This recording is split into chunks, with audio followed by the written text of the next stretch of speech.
देखिए आज का क्वेश्चन पहला है कि किसी माध्यम के अपवर्तनांक का मौन क्या होता है। तो किसी माध्यम के अपवर्तनांक का मौन जो होता है साइन आई बटा साइन आर, साइन आई बटा साइन आर। इसी को स्नेल का नियम भी कहते हैं, इसी को स्नेल का नियम भी कहते हैं। चलिएगा 2 नंबर का क्वेश्चन देखिए।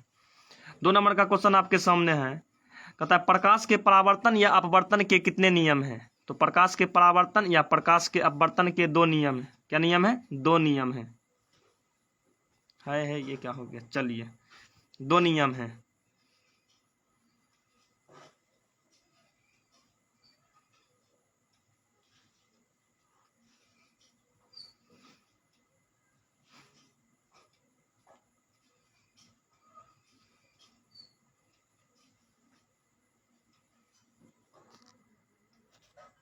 देखिए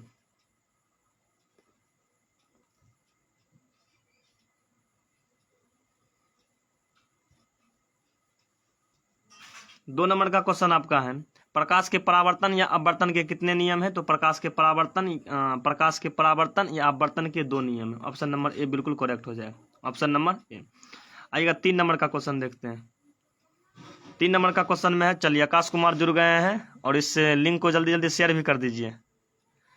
आकाश कुमार इस लिंक को जल्दी जल्दी शेयर भी कीजिए और अपने दोस्तों को जोड़िए। चलिए बढ़िया बढ़िया कमेंट भी कीजिए। चलिए उसके बाद सेशन को आगे बढ़ा रहे हैं, देखते हैं उसके बाद नेक्स्ट क्वेश्चन क्या है।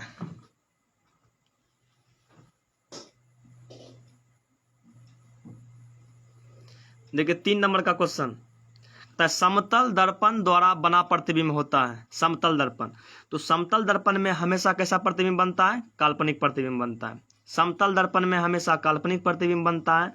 और देखिए दर्पण होता है मुख्य रूप से 3 गो। एक होता है समतल, एक क्या क्या होता है? समतल। समतल में हमेशा समान बनता है और काल्पनिक बनता है। काल्पनिक को ही आभासी भी कहते हैं। हो गया। उसके बाद उत्तल, देखिए उत्तल नाम भी छोटा है, उत्तल नाम भी छोटा है। और उत्तल दर्पण में हमेशा वस्तु से छोटा प्रतिबिंब भी बनता है और साथ ही साथ क्या बनता है? काल्पनिक बनता है। काल्पनिक को ही आभासी कहते हैं। उसके बाद अवतल में, देखिए अवतल में क्या बनता है? काल्पनिक भी बनता है, वास्तविक भी बनता है, बड़ा भी बनता है, छोटा भी बनता है, बराबर भी बनता है। आइएगा नेक्स्ट क्वेश्चन अब देखते हैं। उसके बाद बताते हैं, चलिए जो आदमी जो जुड़ गए हैं कृपया कमेंट करते चलिए और इस लिंक को आगे भी बढ़ाइए, इस लिंक को शेयर भी कर दीजिए। चलिए 4 नंबर का क्वेश्चन 4 नंबर का क्वेश्चन है कि काल्पनिक प्रतिबिंब होता है। काल्पनिक प्रतिबिंब होता है तो काल्पनिक प्रतिबिंब हमेशा सीधा होता है। कैसा होता है? सीधा। काल्पनिक प्रतिबिंब हमेशा सीधा होता है। देखिए कोई भी आदमी कल्पना सोचता है तो हमेशा अपने आप के लिए सोचता है, मतलब सीधा। कल्पना जो रहता है सीधा रहता है, यानी कि काल्पनिक प्रतिबिंब सीधा रहता है। वास्तविक प्रतिबिंब कैसा रहता है? उल्टा। वास्तविक प्रतिबिंब कैसा रहता है? उल्टा रहता है। चलिएगा आइएगा नेक्स्ट क्वेश्चन देखते हैं। उसके बाद नेक्स्ट क्वेश्चन आपका है, देखिए क्वेश्चन नंबर 5 नंबर का क्वेश्चन आपका है। चलिए यहां से आते हैं। देखिए 5 नंबर क्वेश्चन कहता है किस दर्पण या लेंस का फोकस दूरी धनात्मक होती है। तो उत्तल लेंस या उत्तल दर्पण। उत्तल लेंस या उत्तल दर्पण जो होता है इसका फोकस दूरी क्या होता है? धनात्मक होता है। उत्तल लेंस या उत्तल दर्पण का फोकस दूरी क्या होता है? धनात्मक होता है। देखिए इसको याद करने का तरीका क्या, आप लिखते हैं उत्तल में ऐसे देखिए प्लस दिख रहा है। तो उत्तल लेंस या उत्तल दर्पण जो होता है इसका फोकस दूरी पॉजिटिव होता है, प्लस में होता है। आगे बढ़ते हैं 6 नंबर का क्वेश्चन देखिए। कहता है हजामत बनाने में, सौर कुकर में, सर्च लाइट में, मोटर गाड़ी के हेडलाइट में किस दर्पण का उपयोग। तो ये तीनों जगह किया जाता है अवतल दर्पण। कौन सा दर्पण? अवतल दर्पण का उपयोग किया जाता है। आइएगा नेक्स्ट क्वेश्चन देखते हैं। नेक्स्ट क्वेश्चन देखते हैं। उसके बाद क्या है? Question number 7। क्वेश्चन नंबर 7 में आपका है, क्वेश्चन नंबर 7 आपका है कि लेंस की क्षमता का ऐसा मात्रक क्या होता है। तो लेंस की क्षमता का ऐसा मात्रक डायप्टर होता है। क्या होता है? डायप्टर, जो कि ऑप्शन नंबर बी में, डायप्टर ऑप्शन नंबर बी। आइएगा नेक्स्ट क्वेश्चन। अब उसके बाद आप लोगों को बताते हैं। चलिए देखिए नेक्स्ट क्वेश्चन अब क्या है।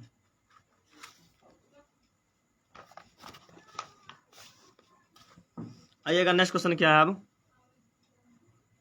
7 नंबर हो गया था। 8 नंबर क्वेश्चन देखते हैं। 8 नंबर का क्वेश्चन आपका है कि किस लेंस की क्षमता धनात्मक होती है। धनात्मक मतलब प्लस में होता है उत्तल लेंस। क्या होता है? उत्तल लेंस जो कि ऑप्शन नंबर ए में, ऑप्शन नंबर ए। आइएगा नेक्स्ट क्वेश्चन देखते हैं। 9 नंबर का क्वेश्चन। 9 नंबर का क्वेश्चन है कि गोलियां, यहाँ गालियां हो गया, गोलियां होना चाहिए, ठीक। गोलीय दर्पण में फोकसांतर एफ तथा वक्रता त्रिज्या आर में सही संबंध क्या है? तो आर में सही संबंध जो है ये आपका हो जाएगा आर बराबर 2f, यानी कि वक्रता त्रिज्या जो होता है वो फोकस दूरी का दुगुना होता है, फोकस दूरी का दुगुना होता है। देखिए इस 2 को इधर भेजेंगे तो ये भी हो जाएगा f बराबर r/2, f बराबर r/2, f बराबर r/2 या r बराबर 2f। ये ऑप्शन सही है, ऑप्शन नंबर ए बिल्कुल करेक्ट हो जाएगा। आइएगा नेक्स्ट क्वेश्चन देखते हैं, क्वेश्चन नंबर 10। तब प्रकाश के किस घटना के कारण जल में मछली वास्तविक गहराई से थोड़ा ऊपर उठा हुआ तथा तारा टिमटिमाता हुआ दिखाई देता है? प्रकाश के किस घटना के कारण? तो प्रकाश के अपवर्तन के कारण क्या होता है? जल में मछली वास्तविक गहराई से थोड़ा ऊपर उठा हुआ दिखाई देता है तथा तारा का टिमटिमाता हुआ दिखाई देना प्रकाश के अपवर्तन के कारण, प्रकाश के अपवर्तन के कारण। देखिए पूर्ण आंतरिक परावर्तन पर भी कुछ घटना होता है, जैसे हीरा का चमकीला दिखाई देना, हीरा का चमकीला दिखाई देना ये प्रकाश के पूर्ण आंतरिक परावर्तन के कारण, प्रकाश के पूर्ण आंतरिक परावर्तन के कारण। उसके बाद कहेगा क्या कि पानी में हवा का बुलबुला चमकीला दिखाई देना, ये भी पूर्ण आंतरिक परावर्तन के कारण। उसके बाद पूछेगा ऑप्टिकल फाइबर या प्रकाश तंतु किस सिद्धांत पर कार्य करता है? तो ये भी प्रकाश का पूर्ण आंतरिक परावर्तन, प्रकाश के पूर्ण आंतरिक परावर्तन। आइएगा नेक्स्ट क्वेश्चन देखते हैं। उसके बाद देखिए नेक्स्ट क्वेश्चन आपका क्या है, 11 नंबर क्वेश्चन। 11 नंबर क्वेश्चन आपका है, आइए यहाँ से 11 नंबर क्वेश्चन है कि सामान्य नेत्र के लिए दूरबिंदु है, सामान्य नेत्र के लिए दूरबिंदु है, यानी कि समान आंख के लिए दूरबिंदु जो है ये आपका अनंत हो जाएगा। क्या हो जाएगा? अनंत हो जाएगा, जो कि ऑप्शन नंबर डी में, ऑप्शन नंबर डी में। आगे बढ़ते हैं, देखिए क्वेश्चन नंबर 12, क्वेश्चन नंबर 12 में है अतः स्पेक्ट्रम में किस रंग के किरण का झुकाव सबसे अधिक होता है? तो सबसे अधिक झुकता है बैगनी रंग। कौन झुकता है? बैगनी। सबसे अधिक बैगनी झुकता है और सबसे कम लाल झुकता है, सबसे कम लाल झुकता है। तो बैगनी रंग का क्या होता है? विचलन सबसे अधिक होता है, यानी कि प्रकीर्णन भी सबसे अधिक होता है। सबसे कम मुड़ता है लाल रंग, तो लाल रंग का प्रकीर्णन सबसे कम होता है, जबकि तरंग दैर्ध्य सबसे अधिक होता है। आइएगा नेक्स्ट क्वेश्चन देखते हैं, क्वेश्चन नंबर 13। कहता है किस रंग का तरंग दैर्ध्य सबसे अधिक एवं प्रकीर्णन सबसे कम होता है? जेकर तरंग दैर्ध्य अधिक रहेगा उसका प्रकीर्णन कम। तो लाल रंग का तरंग दैर्ध्य सबसे अधिक होता है और प्रकीर्णन सबसे कम होता है, तो option number D, option number D. Next question देखिए, कहता है जो नेत्र निकट की वस्तु को साफ साफ नहीं देख सकता है, जो नेत्र निकट की वस्तु को साफ साफ नहीं देख सकता है उस नेत्र में कौन सा दोष है? उस नेत्र में कौन सा दोष है? उस नेत्र में कौन सा दोष है? देखिए निकट की वस्तु साफ साफ दिखाई नहीं देगा, मतलब उसमें दूरदृष्टि दोष। कौन दृष्टि दोष हो जाएगा? दूरदृष्टि दोष, जो कि ऑप्शन नंबर ए में है, ऑप्शन नंबर ए में है, ऑप्शन नंबर ए। आगे बढ़ते हैं, देखते हैं क्वेश्चन नंबर 15। क्वेश्चन नंबर 15 देखिए क्या है, क्वेश्चन नंबर 15 में देखिए क्या है। क्वेश्चन नंबर 15 में आपका है